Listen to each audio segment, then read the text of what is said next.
धर्मक्षेत्रे कुरुक्षेत्रे समवेतायुयुत्सवः मामकाः पाण्डवाश्चैव किमकुर्वत संजय। योगस्थ कुरु कर्माणि संगं त्यक्त्वा धनंजय सिद्धि असिद्धियोः समो भूत्वा समत्वं योग उच्यते। हरे कृष्ण। तो आज हम भगवद गीता का 48वां श्लोक डिस्कस करेंगे। कल हमने डिस्कस किया था कर्मण्यवाधिकारस्ते मा फलेषु कदाचन, और आज हम ये डिस्कस करेंगे योगस्थः कुरु कर्माणि। इस श्लोक में भगवान क्या कह रहे हैं कि अर्जुन योगस्थः कुरु कर्माणि, कि इस योग में अब तुम स्थित रहो। ये जो तुम्हें मैंने जो चेतना दी है, ये जो मैंने तुम्हें पॉइंट बताया है कि कर्मण्यवाधिकारस्ते मा फलेषु कदाचन, इस कॉन्शियसनेस में अपने आप को स्थित करो। हमेशा ये सोचो इस बारे में। जब हम फॉर एग्ज़ाम्पल योगस्थः कुरु कर्माणि, मतलब योग में स्थित रहो, अर्थात जब आप चैंटिंग कर रहे हो या आप कुछ मंदिर में सेवा कर रहे हो, आपने झाड़ू मारा, कर्म किया, भगवान की सेवा की, मा फलेषु कदाचन, उसका जो फल मिलेगा, फल क्या मिलेगा? फल पर अधिकार नहीं है तुम्हारा। फल क्या मिलेगा? फल फॉर एग्जांपल और डिवोटीज़ कहेंगे कि प्रभु जी वाह, आपने तो बहुत अच्छी सेवा की, तो प्रेज़ मिलेगी। वो फल को अपने पास मत रखो, वो फल को क्या करो? मा फलेषु कदाचन मा कर्म फल हेतुर्भूर। और वो जो फल मिल रहा है, जो प्रेज़ मिल रही है अन्य भक्तों से, उसके आप अपने आप को कारण मत समझो कि वो तो मैंने सेवा की थी इसलिए मुझे प्रेज़ मिलनी चाहिए थी। नहीं, माते संगोस्त कर्मणि, और कारण मत समझो। और दूसरा, उससे आप ये भी मत सोचो कि, और सेवा करने में जो फिर प्रॉब्लम्स जो आएंगी, फिर अन्य भक्त कुछ बातें भी बनाएंगे कि देखो ये सही से सेवा नहीं कर रहा या ज़्यादा ही बन रहा है, तो उस परिस्थिति में भी डिस्टर्ब होके सेवा छोड़ो मत। इस तरह से श्लोक। और जब भी, और जो फल आए सेवा का, जैसे फॉर एग्जांपल प्रेज़ आई, तो वो उस परिस्थिति में फिर भगवान का स्मरण करो कि ये जो प्रेज़ मुझे मिल रही है, ये तो भगवान ने ही मुझे प्रेरणा दी थी सेवा करने के लिए, और भक्तों के द्वारा मुझे कहलवाया। डिवोटीज़ कहते हैं तभी तो हम सेवा करते हैं, डिवोटीज़ के संपर्क में आके तो सेवा मिलती है। तो सेवा उपलब्ध करवाने वाला ही भगवान है, सब कुछ करने वाला तो भगवान ही है। इस तरह से सोच के भगवान का स्मरण करते हुए भगवान को थैंक यू कहें, तो इसका मतलब हम भगवान को उसका क्रेडिट दे रहे हैं। और ये ना सोचे कि मैंने सेवा की थी इसलिए मुझे प्रेज़ तो मिलनी चाहिए थी। नहीं, उस सेवा का अवसर किसने दिया? सेवा का अवसर तो भगवान ने दिया। भगवान को किसी की सेवा की ज़रूरत थोड़ी ना है। भगवान की सेवा में तो अनंत लक्ष्मियाँ लगी हुई हैं, भगवान को क्या सेवा की ज़रूरत है? वो तो हमें शुद्ध करने के लिए भगवान सेवा स्वीकार करते हैं, फल स्वीकार करते हैं हमारा स्वार्थ खत्म करने के लिए। जैसे कल मैंने बताया था, भगवान को फल की, ना कर्म की ज़रूरत है ना फल की ज़रूरत है। भगवान को तो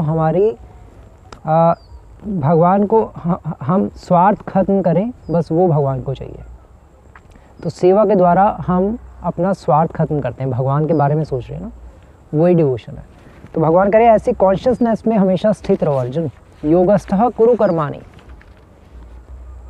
कुरु कर्माणि, और तुम ऐसी चेतना में स्थित रहकर कुरु कर्माणि, अपने कर्म को करो। क्योंकि कर्म नहीं करोगे तो फिर कैसे चलेगी? जो तुम्हारा स्वधर्म है, जैसे अर्जुन का स्वधर्म था युद्ध करना, तो जो कर्म है वो तो तुम्हें करना ही पड़ेगा, अदरवाइज तुम जियोगे कैसे? यही तो भगवान कृष्ण ने दुर्योधन को कहा था कि पांडवों को चार गांव तो दे दो एटलीस्ट उनको राज्य करने के लिए। उसने कहा मैं सुई की नोक के बराबर भी इनको कोई ज़मीन नहीं दूंगा। 4 गांव क्यों मांगे थे? 4-5 गांव ही दे दो एटलीस्ट। क्यों?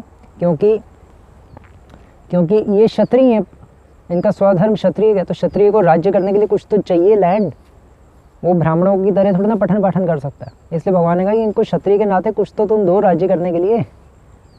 तो इसलिए भगवान कह रहे कि अर्जुन तुम्हें अब कुरु कर्माणि, अपना कर्म तो करना ही पड़ेगा।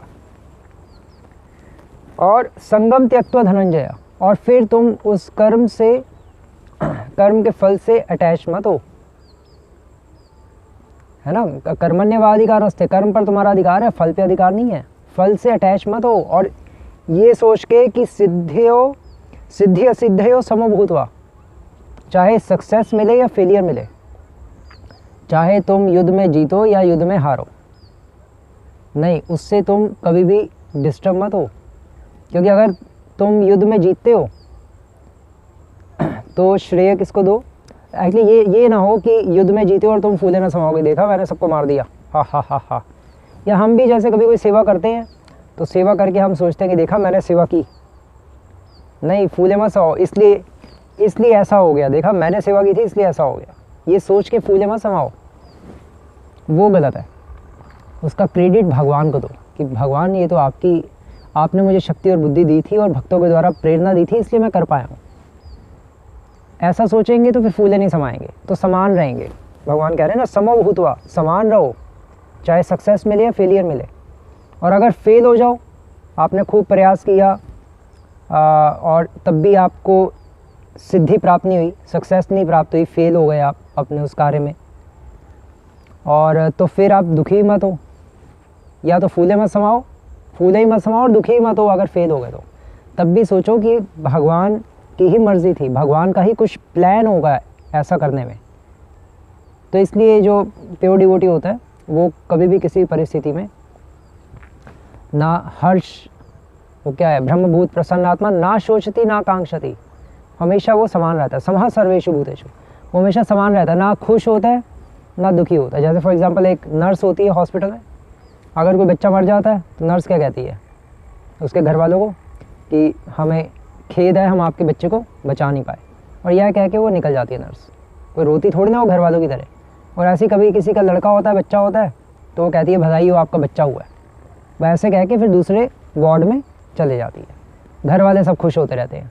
तो नर्स को कुछ लेना देना नहीं है, नर्स समान है, उसके लिए बच्चा जिंदा पैदा हो या मरा हुआ हो उसको कोई लेना नहीं है, समान रहती है। उसी तरह से हमें हर प्रत्येक परिस्थिति में समान रहना है, उसके लिए ऐसी चेतना है भगवान कह रहे हैं कि तुम स्थित हो।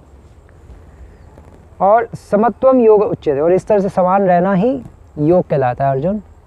योग मतलब प्रत्येक परिस्थिति में समान रहना, क्योंकि मैं भी प्रत्येक परिस्थिति में समान रहता हूँ अर्जुन, इसलिए तुम भी अगर प्रत्येक परिस्थिति में समान रहोगे तो तुम मेरे साथ योग मतलब कनेक्टेड फील करोगे, तुम मेरे साथ जुड़े तभी रहोगे। योग मतलब जुड़ना, तुम मेरे साथ तभी जुड़े रहोगे जब मेरी जैसी चेतना वाले बनोगे।